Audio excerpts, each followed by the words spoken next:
રૂપ મહાન છે કે ભાગ્ય?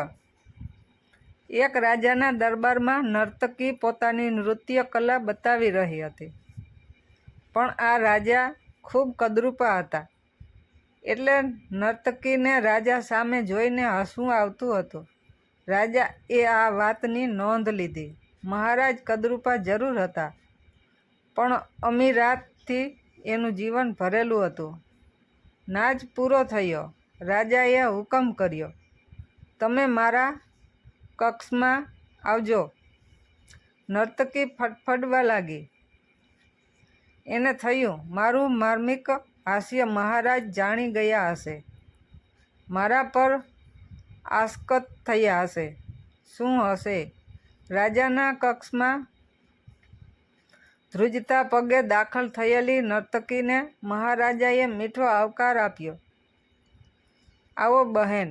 નર્તકીને શાંતિ થઈ. મને બહેન કીધી, મને કમસે કમ મૃત્યુદંડ તો નહીં જ થાય.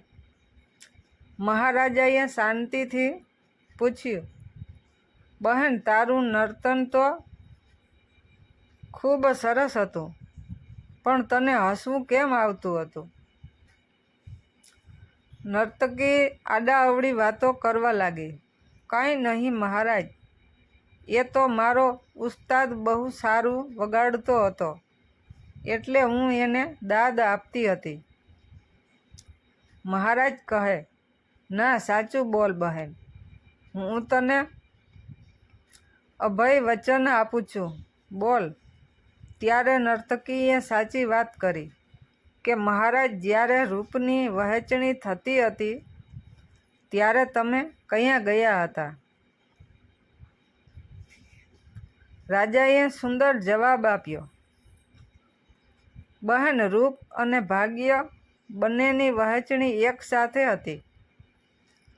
હું ભાગ્ય લેવા રોકાઈ ગયો, એમાં રૂપ વહેંચાઈ ગયું, પણ તને મેં રૂપની લાઈનમાં જોઈ હતી.